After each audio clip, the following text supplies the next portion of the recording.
সম্মানিত মেয়র মহোদয় উনি শারীরিক অসুস্থতার কারণে আসতে পারে নাই, উনি আমাদের যে সমস্ত ছাত্ররা আজকে পাগড়ি নিয়েছেন তাদের প্রত্যেককে 500 টাকা করে আমার পক্ষ থেকে ঘোষণা করছেন দেওয়ার জন্য। আমরা দিয়ে দিব আলহামদুলিল্লাহ। আসসালামু আলাইকুম। সকলের কাছে দোয়া চেয়েছেন, আমরা দোয়া করবো ইনশাআল্লাহ।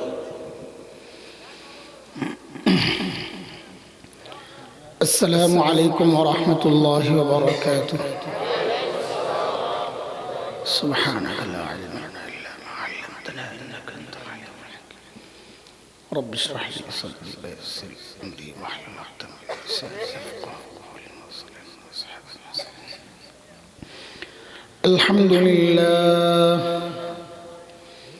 الحمد لله وكفى وسلام على عباده الذين اصطفى.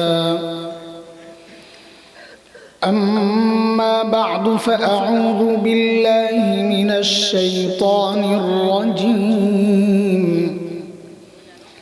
بسم الله الرحمن الرحيم.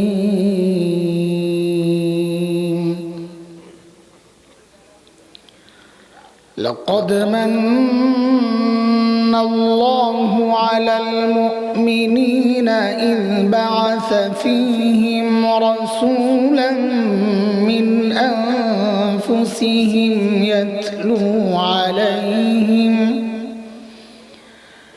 يتلو عليهم آياته ويزكيهم ويعلمهم الكتاب والحكمة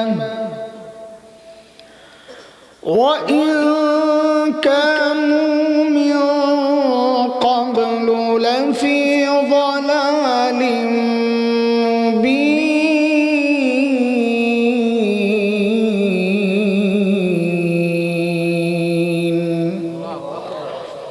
آمنت بالله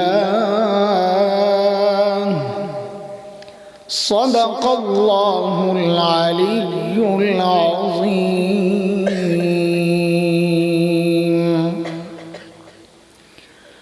গোয়ালদি দেওয়ান আব্দুল হামিদ হাফিজিয়া মাদ্রাসার উদ্যোগে আয়োজিত আজকের এই বার্ষিক হাফেজ ছাত্রদের দস্তারবন্দি উপলক্ষে আয়োজিত বার্ষিক ওয়াজ মাহফিলের সম্মানিত সভাপতি, উপস্থিত হযরত উলামায়ে কেরাম, মুরব্বিয়ানে আযম, দূর দূরান্ত থেকে আগত ইসলাম প্রিয় সুধী সমাজ, প্রিয় ছাত্র ভাইয়েরা, যুবক বন্ধুরা, পর্দার আড়ালের মা ও বোন,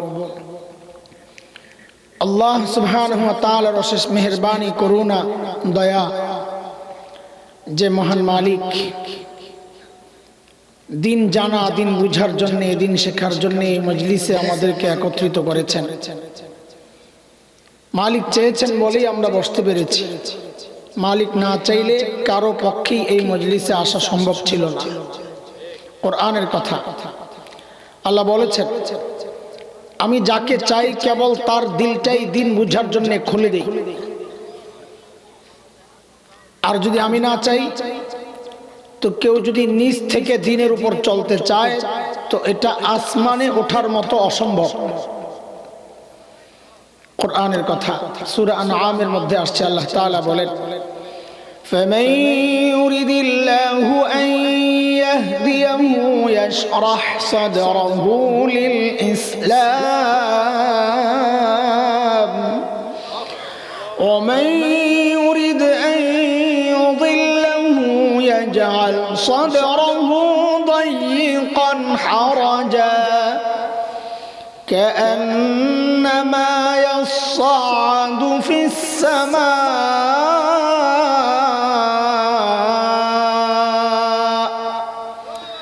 كذلك يجعل الله الرجس على الذين لا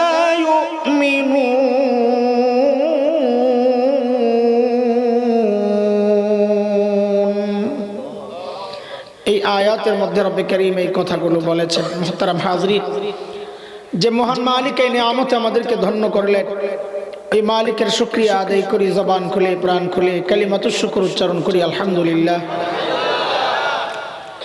এমন অসংখ্য নিয়ামতে মালিক আমাদেরকে ধন্য করেছেন। ভোগ করি, বুঝিও না কি কি নেয়ামত ভোগ করতেছি। কত নেয়ামত দিচ্ছেন আল্লাহ তাআলা বলেন তো, বলেন, কথা বলেন। ঘুমায় গেছেন নি? হ্যাঁ, হাইটেই তো দিতেছে, দু একটা দেখা গেছে। হ্যাঁ, বলে 12টা বাজে কাছাকাছি। আরে আল্লাহ, আসলে তো বেঁচে গেছে 11:30। এতক্ষণ ওয়াজ শুনতে বসে রয়েছেন আপনারা কোন কামের জন্য? পাগড়ি দেখা দেখেই তো ওঠা দরকার ছিল, আমিও বেঁচে যাইতাম। তো বলেন, একটু কথাবার্তা বলেন। আসছি যেহেতু শেষ রাতের একটা কথাবার্তা, আমিও কিছু বলি, আপনারাও বলেন, ভাগে জাগে বলি। বলেন আল্লাহ কত নিয়ামত দিচ্ছেন আমাদেরকে। হ্যাঁ, একটু কথাটা বললে গুন্ডা যাবে। আবার বলেন কত নিয়ামত দিচ্ছেন। অসংখ্য। সূরা নাহাল, সূরা ইব্রাহিম, দুই জায়গায় মালিক এই কথাটা বলেছেন। মালিক বলেন, وَإِن تَعُدُّوا نِعْمَةَ اللَّهِ لَا تُحْصُوهَا إِنَّ الْإِنسَانَ لَظَلُومٌ كَفَّارٌ।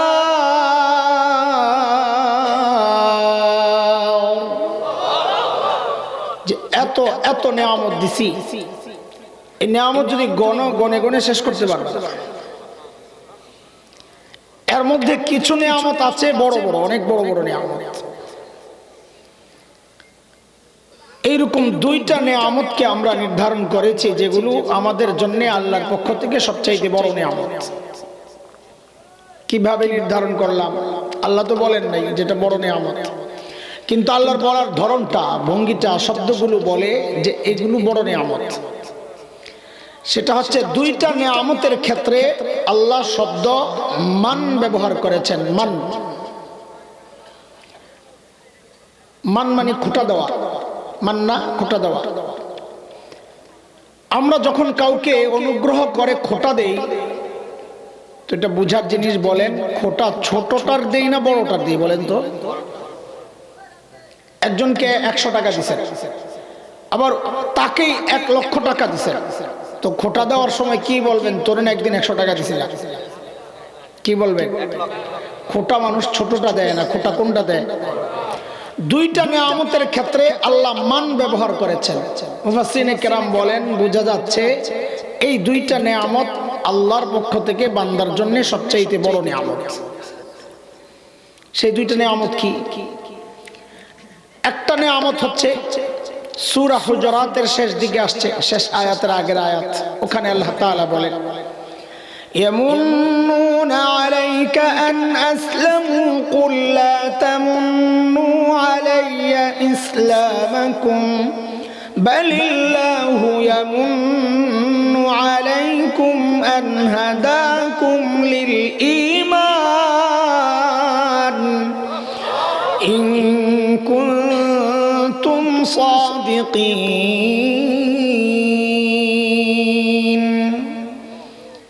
একটা নিয়ামত হচ্ছে আল্লাহ বলছেন, বান্দা, ঈমানের যে নিয়ামত আমি তোমাদেরকে দিয়েছি, এটা আমার পক্ষ থেকে তোমাদের জন্য অন্যতম বড় নিয়ামত। আলহামদুলিল্লাহ বলি। এই নিয়ামত পেয়ে খুশি না? ঈমানের নিয়ামত পেয়ে খুশি না? ফাও পাইছি তো আমাদের কাছে এটা এত দামি মনে হয় না। যারা রক্ত দিয়া ঈমান পাইছে এরা জানে ঈমানের কি দাম। হালুয়া খাইয়া ঈমানের দাম কেমনে বোঝা যাবে? এটা একটা নিয়ামত। আরেকটা নিয়ামত আমি খুতবায় যে আয়াতে কারিমা তিলাওয়াত করছি, ওই আয়াতে আল্লাহ বলেছেন, মালিক বলেন, لقد من الله على المؤمنين إذ بعث فيهم رسولا من أنفسهم يتلو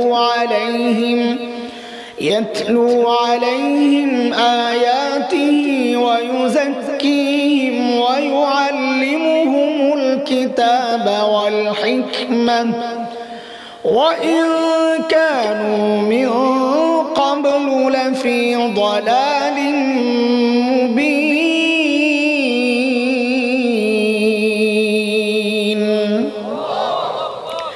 এই আয়াতের মধ্যে আল্লাহ বলছেন, বান্দা, আমি আমার শ্রেষ্ঠ রাসূলকে তোমাদের রাসূল বানায়া পাঠাইয়া তোমাদের উপর আরেকটা বড় নিয়ামত দান করছি। আল্লাহ তাআলা চাইলে আমাদেরকে নবী দাউদ আলাইহিস সালামের উম্মত বানাইতে পারতেন না? মুসা আলাইহিস সালামের উম্মত বানাইতে পারতেন না? ঈসা আলাইহিস সালামের উম্মত বানাইতে পারতেন কি পারতেন না? কিন্তু আল্লাহ আমাদেরকে আখেরি পয়গম্বরের উম্মত বানাইছেন কেন? বাবা শাহজালাল দোয়া করছিল আল্লাহর কাছে, কথা কয় না? না চাইতেই পাইছি এই নিয়ামত, চায়া পাইছিল না চায়া? আরে ভাই খিদা তো আমার লাগছে, আপনাকেও লাগছে? হ্যাঁ, কথা বলেন, এটাও বলে না। খিদা লাগলে বলেন, খানার ব্যবস্থা করি, না লাগলে বলেন, তাও কর। তাড়াতাড়ি ছেড়ে দেবো, বাজ্যা খায় একটু কথাবার্তা বইলে। মরার বাড়ি আইছি আমি, পাশে একটা বেকার মসজিদ পড়ে রয়েছে, আপনারও কি বেকার? তো কথা কই, আয় আল্লাহ। নবী আলাইহিস সালাম, আল্লাহ তাআলা বলতেছেন আমাদের জন্য একটা বড় নিয়ামত। কত বড় নিয়ামত আমাদের নবী। চিনি নবীকে? হ্যাঁ বলেন তো, নবীকে চিনি আমরা? কিন্তু আপনার চুলে ধরলে তো বোঝা যায় আপনি নবীরে চিনেন নাই। আপনার এই জায়গায় ধরলে তো বোঝা যায় আপনি নবীরে চিনেন নাই। আপনার জামার দিকে তাকাইলে তো বোঝা যায় আপনি নবী চিনেন নাই। আপনার বিবির পোশাকের দিকে তাকাইলেও বোঝা যায় আপনি নবী চিনেন নাই। আপনাদের বিয়ে শাদীর প্রোগ্রামগুলোর দিকে তাকাইলে মনে হয় আপনারা নবী চিনেন নাই। মুখে বলি চিনছি, আসলে নবী চিনি নাই। যদি চিন্নাও এই কাম করি তো আমি আস্থা পাগল, সুস্থ না। কেন? এটা পরে একদম ফিনিশিং এ যায় বলবো ইনশাআল্লাহ। সংক্ষেপে একটু নবী চিনাই চলেন, কত বড় নিয়ামত পাইছি। আমাদের বড়রা নবী আলাইহিস সালামের তুলনা করেছেন আকাশের সাথে। কার সাথে? আকাশের সাথে। কেন তুলনা করছেন? আকাশটা অনেক বড়, নবীর মাথাটা অনেক বড় আছিল, এই জন্য। একটু বুঝে বুঝে বলেন, বুঝেন বুঝেন, ভালো করে বুঝেন। খেলতে চায়েন না, আপনার ঘরে চাই আমরা বুঝাইতে, আপনারা চান খেলতে। বড় মুসিবতে আছি আজ। আমরা বলি ভাই বুঝেন, আসো খেলা হবে। আরে গাদা, এটা খেলার জিনিস না। বুঝার জিনিস বুঝতে হয়, খেলার জিনিস আলাদা। বোকা বুঝার জিনিস বুঝি খেলতে যায়, মাথা নষ্ট। তো এই জন্য বলি বুঝেন ভালো করে। আকাশের মতো মানে কি? বলে একটা ছোট্ট শিশু যদি চোখ ঠিক থাকে, আকাশ যদি উন্মুক্ত থাকে, খোলা, বলেন তো ওই শিশুটা আকাশের দিকে তাকাইলে আকাশ দেখবে কি দেখবে না? দেখবে। শিশুর বড়টা কিশোর যদি তাকায় তাও দেখবে। আচ্ছা, এর বড় যুবক যদি তাকায়, যুবকের বড় পৌরা যদি তাকায়, বৃদ্ধ যদি তাকায়। আচ্ছা, কোনো বাবা যদি তাকান, শ্বশুর তাকাইলে, দাদা নানা তাকাইলে, শিক্ষক তাকাইলে, বক্তা তাকাইলে, সমাজ সেবক তাকাইলে, সেনাপতি যদি তাকায়, খালি দেখবে না রাষ্ট্রপ্রধান, প্রেসিডেন্ট, তাও দেখবে। তো এইবার বুঝেন আমার নবীকে বড়রা আকাশের সাথে তুলনা করে কি বুঝাইছেন। বলে ভাই, একটা ছোট্ট শিশু যদি চিন্তা করে আমি জগতের শ্রেষ্ঠ শিশু হতে চাই, বলে তুমি শিশু মুহাম্মদুর রাসূলুল্লাহর দিকে তাকাও। একটা কিশোর যদি চিন্তা করে আমি জগতের শ্রেষ্ঠ কিশোর হতে চাই, বলে তুমি কিশোর মুহাম্মদুর রাসূলুল্লাহকে ফলো করো। একটা যুবক যদি চিন্তা করে জগতের শ্রেষ্ঠ যুবক হতে চাই, বলে তুমি যুবক মুহাম্মদুর রাসূলুল্লাহর দিকে ফলো করো। একটা বুড়া বৃদ্ধ যদি চিন্তা করে শ্রেষ্ঠ বৃদ্ধ হতে চাই, বলে তুমি বৃদ্ধ মুহাম্মদুর রাসূলুল্লাহকে অনুসরণ করো। বাবা যদি চিন্তা করেন শ্রেষ্ঠ বাবা হতে চাই, বলে বাবা মুহাম্মদুর রাসূলুল্লাহকে অনুসরণ করো। দাদা আর নানা যদি চিন্তা করেন শ্রেষ্ঠ দাদা আর নানা হতে চাই, বলে নানা মুহাম্মদুর রাসূলুল্লাহকে অনুসরণ করো। শ্বশুর যদি চিন্তা করেন শ্রেষ্ঠ শ্বশুর হতে চাই, বলে শ্বশুর মুহাম্মদুর রাসূলুল্লাহর দিকে তাকাও। একজন সমাজ সেবক যদি চিন্তা করেন শ্রেষ্ঠ সমাজ সেবক হতে চাই, বলে সমাজ সেবক মুহাম্মদুর রাসূলুল্লাহর অনুসরণ করো। একজন সেনাপতি যদি চিন্তা করেন শ্রেষ্ঠ সেনাপতি হতে চাই, বলে সেনাপতি মুহাম্মদুর রাসূলুল্লাহকে ফলো করো। একজন রাষ্ট্রনায়ক যদি চিন্তা করেন ইতিহাসের শ্রেষ্ঠ রাষ্ট্রনায়ক আমি হতে চাই, বলে দুনিয়ার কোনো তন্ত্রে মন্ত্রে কাজ হবে না, কোনো ইজমে কাজ হবে না। রাস্তা একটাই, রাষ্ট্রনায়ক মুহাম্মদুর রাসূলুল্লাহকে ফলো করো। আমার নবী আকাশের মতো মানি হচ্ছে আকাশের দিকে যে তাকায় সে যেমন দেখে, আমার নবীকে যে যেই জায়গা থেকে ফলো করতে চাইবে সে তার সেরা রাস্তাটা পেয়ে যাবে। এত বড় বিশাল ব্যক্তিত্ব আমার নবী। একটা উদাহরণ দিয়ে মূল কথায় ঢুকি। নবীকে এখনো চিনানো শুরু করি নাই, আমি পরে ঢুকতেছি, একটু উদাহরণ দিয়ে বুঝাই আগাইতেছি। এরপরে ভাবসাব বুঝলাম যে আপনাকে হালত কি। যদি দেখি ঘুমানোর ইচ্ছা তাহলে আস্তে অন্যদিকে যাবো, একটু লাইরা সেরা দেখতেছি আগে। একজন বাবা অঢেল সম্পদের মালিক, কোনো অভাব নেই টাকা পয়সা, একটাই মেয়ে। যাদের মেয়ে আছে তারা জানেন মেয়েরা বাবার কাছে একটু বেশি আহ্লাদি হয়। মেয়ে যদি একটা হয় তাহলে আহ্লাদটা আরেকটু বেশি, আবার ধনী বাবার মেয়ে আহ্লাদটা আরেকটু বেশি। ঘটনাচক্রে মেয়েটা খুব সুন্দরী, তাই আহ্লাদ আরো বাড়ছেনি। মায়া বিয়ার উপযুক্ত হয়েছে। এক লোক আসছে বিয়ার প্রস্তাব লইয়া, ভালো ছেলে আপনার মেয়ের সাথে বিয়ার আলাপ করতে আসছে। তো মেয়ের বাবা জিজ্ঞেস করে আপনি কে? তো এই লোক বলে আমি ছেলের খালু। কথার কথা আর তো গেছে খেপে, হ্যাঁ আমার মায়ের কি দাম কম, খালু আইসেন প্রস্তাব লই আমি। তো বলে কেডাইব? ছেলের বাপকে পাঠান, আমার কোনো দাম নাই নাকি? বাপ আলাদা, বুঝেন না? মাইয়া একটা ধনী, আবার সুন্দরী, আবার টাকার অভাব নাই, সব মিলাই দিলা ভাবি আলাদা। আচ্ছা ঠিক আছে, ছেলের বাপরে পাঠাইতেছে। তো ছেলের বাপ আসছে প্রস্তাব লইয়া। এখন যারা করা শুরু করছে, আপনার নাম কি, ছেলের নাম কি, হাইট কত, চেহারা কেমন, কালার কেমন, দাঁত, চুল, নখ, ঘাম, সব খবর লওয়া শুরু করছে। মাইয়া একটা বাপের নাম কি, দাদার নাম কি, বংশ কি, মায়ের নাম কি, দুধমা কে, বন্ধু কারা, এলাকা কোনটা, সব খবর লইছে। বিয়া ঠিক হয়েছে। বিয়া যেহেতু ঠিক হয়েছে, এখন বাবা মেয়েকে বিদায়ের সময় বলেন তো, যেহেতু বাবার টাকার অভাব নাই, খরচেরও জায়গা নাই, মেয়ে ছাড়া কেউ নাই, এখন বিদায়ের সময় জিনিসপত্র দামিটা দিবে না কম দামিটা? মার্কেটের সবচাইতে দামি সুন্দর জিনিসগুলাই মেয়ের জন্য কিনবে, সব দিয়া বিদায় করছে। এই ধনী বাবা তার সুন্দরী একমাত্র কন্যার জন্য যে আচরণটা করে সাধারণত, ঠিক যেন আল্লাহ সুবহানাহু ওয়া তাআলা প্রিয় হাবিব সাল্লাল্লাহু আলাইহি সাল্লামকে দুনিয়ায় পাঠানোর সময়ও ঠিক এই কাজগুলোই যেন করেছে। ওই খুব প্রিয় যে প্রথম তো একদম আমার নবীকে আমি ফ্রিতে দুনিয়ায় পাঠাবো না। ফ্রি জিনিসের দাম থাকে না। দুনিয়ার মানুষের নেচার হচ্ছে যে জিনিস অর্জন করা যত কঠিন, ওই জিনিসের মূল্য তার কাছে তত বেশি। এখন ফ্রিতে পাঠিয়ে দিলে তো মানুষ দাম দিবে না। তো আল্লাহ তাআলাও যেন ওই যা খুব প্রিয় নবী ফ্রিতে দেব না।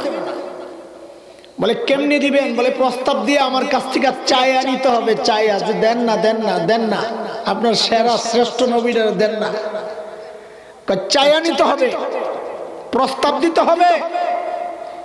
তো বলে প্রস্তাব কে দিবে, কারে পাঠাবো? তো যেন আল্লাহ জবাব দিচ্ছেন, প্রস্তাব দিবে ছেলের বাবা। ওই যে বাপের কথা মনে রেখে, প্রস্তাব দিবে কে? নবী আলাইহিস সালামকে আল্লাহ দুনিয়ায় পাঠানোর ক্ষেত্র ওই সিদ্ধান্ত, ছেলেকে নিতে হইলে দুনিয়ায়, এই নবীকে দুনিয়ায় নিতে হলে প্রস্তাব দিবেন কে? ছেলের বাপকে। হ্যাঁ মাশাআল্লাহ। মিল্লাত আবিকুম ইব্রাহিম হুয়া সাম্মাকুমুল মুসলিমিন। ছেলের বাপকে। খলিল ইব্রাহিম যখন বাইতুল্লাহ বানান, আল্লাহ খলিলের দিলের মধ্যে ওই কথা ঢুকায়া দিয়েছেন, খলিল এত দামি কাজ আপনি করেছেন, বাইতুল্লাহ বানাইছেন, আমি আপনাকে পুরস্কার দিতে চাই। কি নেবেন বলেন? পুরস্কার দিব। দিলের মধ্যে ঢুকায়া দিয়েছেন। খলিল মনে মনে চিন্তা করছেন, আহারে সারা জীবন আল্লাহর কাছে চায়া চায়া পাইলাম জমজমওয়ালা ইসমাইল। কারে পাইছেন? জমজমওয়ালা। বলেন নাকা আনতাল আজিজুল হাকীম।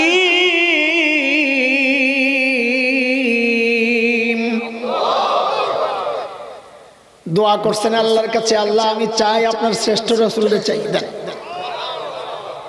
দোয়া করছেন কে? আমি যা শিখাইয়া দিই তা বলবেন, তাহলে বলতে মজা লাগবে, শুনতেও মজা লাগবে। দোয়া করছেন কে? খলিলুল্লাহ। বলেন কে? আবার বলেন দোয়া করলেন কে? পাশে কিন্তু বৈশা বৈশা ওই দোয়া শুনতেছেন জবিহুল্লাহ। ইসমাইল আলাইহিস সালামকে বলা হয় কি? ওই যে আল্লাহর নামে জবেহ করার জন্য নির্ধারিত হয়েছিল, আল্লাহ কবুল করছেন, এই জন্য বলা হয় জবিহুল্লাহ। তা আবার মিলায়া মিলায়া বলেন তো দোয়া করছেন কে? পাশে বসা কে? বসে বসে ওই দোয়া আর আল্লাহর কাছে পাঠানো দরখাস্তের মধ্যে সুপারিশ করে দিছেন আমিন বইলা। বলেন এবার আবার দোয়া করলেন কে? সুপারিশ করলেন কে? যেই অফিসে বসে বসে কারবারটা হচ্ছে, অফিসের নাম হইল বাইতুল্লাহ। কি কি? আবার মিলায়া মিলায়া বলেন দোয়া করছেন কে? সুপারিশ করলেন কে? অফিসের নাম কি? আল্লাহ বলেন ঠিক আছে, খলিলুল্লাহ দোয়া করেছেন, জবিহুল্লাহ সুপারিশ করেছেন বাইতুল্লাহ বসে বসে, আমিও দোয়া মঞ্জুর করে পাঠিয়ে দিলাম হাবিবুল্লাহ। যান যান, আপনার আব্বা আপনারে ডাকে। দাঁড়ান, এমনি পাঠাইতেছি না, মজমা একটু এলোমেলো হয়ে রয়েছে। প্রধান বক্তা যখন আসে তো এলোমেলো মজমা দেখলে বেচারার মন খারাপ হয়ে যাবে। তো আয়োজকরা একজনকে ঘোষণা দিতে পাঠায়, যায় একটা তাকবীর লাগা। প্রধান বক্তার আগমন, শুভেচ্ছা, স্বাগতম। গোয়ালদির পক্ষ থেকে প্লাস্টিকের ফুলের শুভেচ্ছা।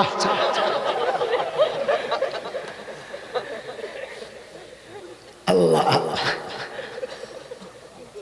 বলেনি, বলেনি, আরে বলেন না, বলেনি। কেন বলে এটা? এটা কেন বলে? বলের কারণ হইল প্রধান বক্তার আগে যিনি বয়ান করেন কোনো কারণে যদি একটু লেট হয়, এটা প্রধান বক্তার আসতে লেট হইলেও হইতে পারে, অথবা কালেকশনের কারণে যদি একটু লেট হয়, তো মানুষ কিছু এলোমেলো হয়ে যায়।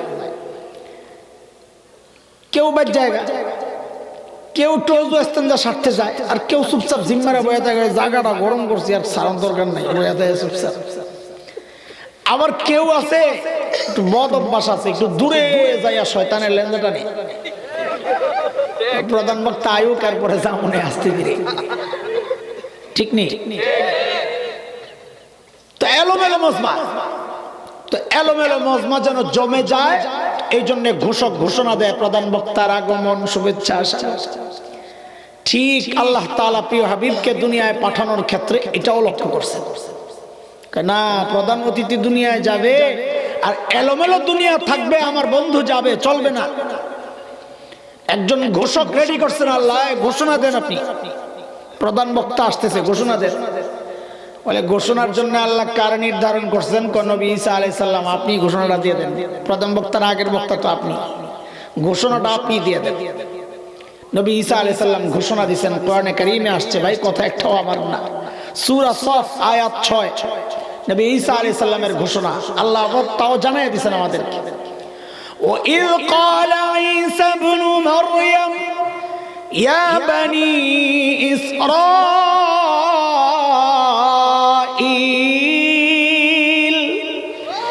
إِنِّي رَسُولُ اللَّهِ إِلَيْكُمْ مُصَدِّقًا لِمَا بَيْنَ يَدَيَّ مِنَ التَّوْرَاةِ ومبشرا برسول يأتي من بعد اسمه أحمد। ঈসা আলাইহিস সালামের ঘোষণার মূল কথা দুইটা, খুব খেয়াল করেন। দেখেন এই যে কথাবার্তা যা বলতেছি, আমার একটা মতলব আছে। আমরা কিছু ভাই একটা টার্গেট নিয়ে ময়দানে কাজ করি। টার্গেটের কথা বলি। সবাই একরকম কথা বললে তো হবে না, এক একজনের এক এক কাজ করা লাগবে, সব মিলেই তো সংসার। তো আমাদের মূল উদ্দেশ্য থাকে উম্মাহকে জাগানো, এটা মূল উদ্দেশ্য। ঘুমন্ত উম্মাহকে জাগানো, দুনিয়ার ফিতনা সম্পর্কে সতর্ক করা, আখিরাতের ফিতনা নিয়ে সতর্ক করা। এই ঘুমন্ত উম্মতকে জাগাতে গিয়ে আমরা নানান বাধা বিপত্তির মুখে পড়ি। কারণ যারা ঘুম পড়ায় রাখতে চায় এরা এত নারাজ। ডাকাত কি চাইবে যে দারোয়ান ঘরওয়ালারে সতর্ক করবে? ডাকাতিরা চাইবে? তো ওই ডাকাতরা খেইপা যায়, মাহফিলে উঠাই বলে আমি সন্ত্রাসীর থেকে চেয়ারম্যান হয়েছি। বেটা কি দাপট, বাপরে বাপ। ওয়ালা তাহসাবান্নাল্লাহা গাফিলা আম্মা ইয়ামালুয যালিমুন ইন্নামা নুআখিরুহুম লিয়াউমিন তাশখাসু ফীহিল আবসার। জালেমরা যেন এমনটা না ভাবে তাদের কৃতকর্ম সম্পর্কে আমি জানি না, আমি গাফেল না। সুযোগ দিয়ে রাখছি মাস্তানি করতে থাক, সেদিন এমন ধরা ধরুক যেদিন চোখ ছানা বড় হয়ে যাবে, তখন হাত করে তাকায়া থাকবি খালি। খোদার কসম ওই গজবের টাইম আসতেছে, ধরা খাবে ইনশাআল্লাহ, ধরা খাবে। আলেমদের সাথে কোরআনের মাহফিলে যারা বেয়াদবি করে, খোদার কসম দুনিয়ায় তার শাস্তি আমরা দেখবো ইনশাআল্লাহ। অপেক্ষায় আছি, অপেক্ষায় আছি।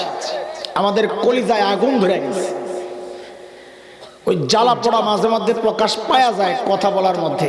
কি করুম বলে, এত ছিলেন কেন ভাই, ভিতরে জ্বলতেছে, আমি করুম কি? আ করলে তো আগুন বেরিয়ে বলি, তোমার জ্বলে না, এটা তোমার ব্যাপার।